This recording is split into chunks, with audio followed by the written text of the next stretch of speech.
Olá, meus alunos, como vocês estão? Primeiramente, boa tarde, né? E hoje nós iremos iniciar o estudo sobre lipídios. Para quem ainda não está familiarizado com o nome, lipídio, ele veio para substituir o nome dado às gorduras, tá? Porque na verdade gordura é um termo muito genérico. Os lipídios eles vão um pouco mais além na sua classificação e a gente vai aprender um pouco mais sobre bioquímica aqui no canal. Então, bioquímica é um estudo mais voltado, né, para a química, certo? Porque ele envolve compostos químicos que são aplicados à biologia, ou seja, são compostos orgânicos que estão presentes justamente na síntese proteica, tá? No processo de metabolismo. Então envolve uma série de sequências do nosso organismo, certo? Então começaremos falando sobre os lipídios. Quais as características principais? Quais as características principais dadas aos lipídios? É o que nós vamos ver agora. Então, os lipídios eles têm algumas características muito bem intrínsecas. Uma dessas características é que eles são entendidos como insolúveis para a água e solúveis em gorduras. Insolúvel, tá? Eles são insolúveis para a água e são solúveis em materiais orgânicos ou compostos orgânicos. E esses compostos são considerados solventes, são os solventes orgânicos. Então, numa síntese rápida aqui, os lipídios são insolúveis em água e solúveis em solventes orgânicos. E um desse exemplo que podemos citar aqui é que, se você observar direitinho, não se consegue misturar água e óleo, muito menos gordura e água. Eles são immiscíveis. Daí já tiramos que a solubilidade dos lipídios é baixa, a solubilidade dos lipídios é baixa em água, e se você colocar qualquer outro solvente orgânico, você consegue dissolver bem. E isso está totalmente ligado à polaridade, tá? E a gente vai entrar nesse método de polaridade daqui a pouquinho. Segura aí. Então, a polaridade dos compostos orgânicos ela é um pouco difusa. Por quê?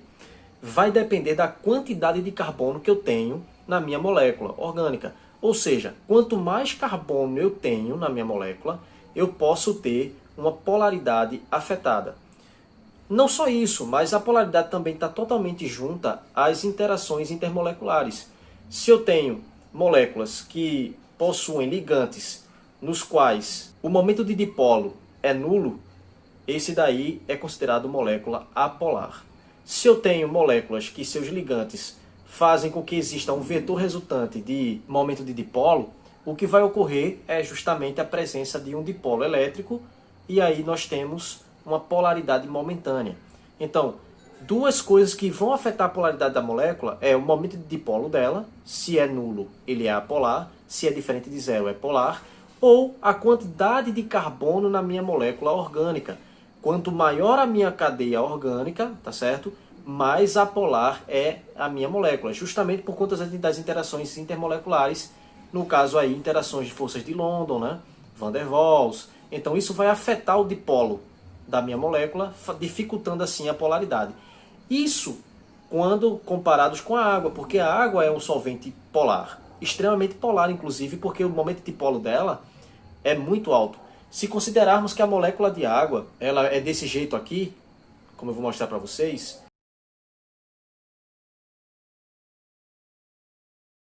nota-se uma flexibilidade dos hidrogênios com relação ao oxigênio. Por quê?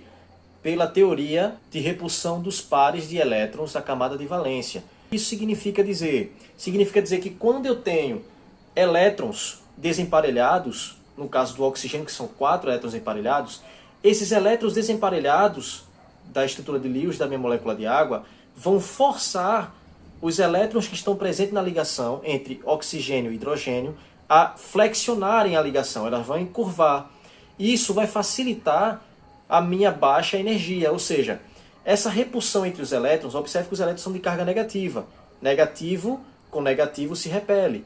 Então é natural que, ao invés de eu ter uma ligação, uma molécula linear 100%, eu possa ter uma deflexão, eu possa ter uma angulação dessa ligação química. Isso é favorecido justamente por conta da teoria da repulsão dos pares eletrônicos da camada de valência. Porque os elétrons desemparelhados vão forçar a ligação química a inflexionarem, a angularem. Isso para não quebrar a ligação. Porque a gente sabe que quando tem-se uma repulsão muito forte, o que acontece é um afastamento abrupto dos elétrons e aí a ligação é desfeita. Nesse caso, para a ligação não se desfazer, o método que a natureza encontrou para esse fato é que há uma alteração no ângulo e assim um afastamento dos pares de elétrons com relação à ligação química. Daí nós temos uma mudança na sua polaridade. Então a água ela é polar porque se você traçar cada ligação dessa, hidrogênio e oxigênio, como um vetor, que vocês já aprenderam, vão aprender agora em matemática isso, e em física também. Então, o vetor resultante que vai gerar aí é o momento de dipolo diferente de zero, tá certo? Então, os vetores não se anulam. Pelos vetores não se anularem, tá? Eu tenho uma polaridade maior. Por isso que a água é considerada um solvente extremamente polar, um solvente universal, né? Como polar universal. Por causa disso, por causa do seu momento de dipolo que é diferente de zero. Mas não se atentem a esse detalhe de química. Foquem apenas na biologia, que é a questão de comparar que igual dissolve igual. Ou seja, eu não posso colocar uma molécula apolar para ser dissolvida em uma molécula polar.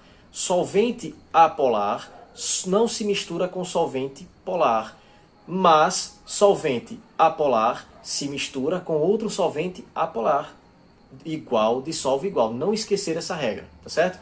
É por esse motivo que a água não dissolve moléculas de lipídios, ou seja, gorduras. As gorduras não serão miscíveis em um solvente como a água, por exemplo, que é polar. Mas se você colocar o hexano, por exemplo, que é um solvente apolar, para dissolver qualquer lipídio, ele vai dissolver. Por quê? O hexano já é comprovadamente dito que ele é um solvente apolar. Eu vou mostrar a estrutura para vocês agora do hexano.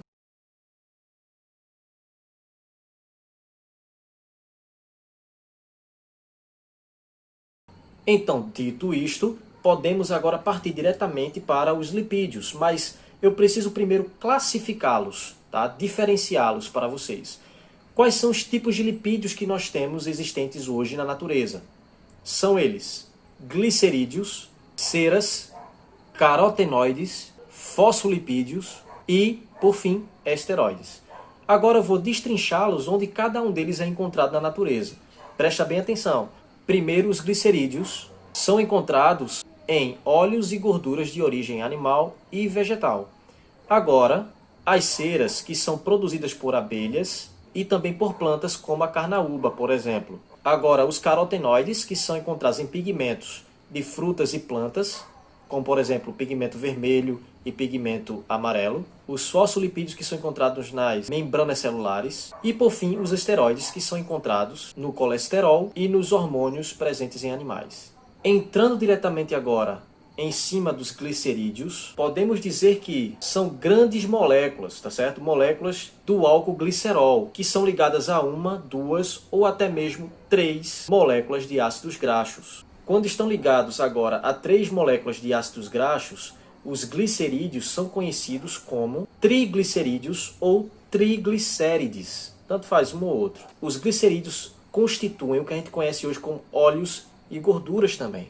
E esses óleos e gorduras, eles se diferem justamente do ponto de fusão entre eles.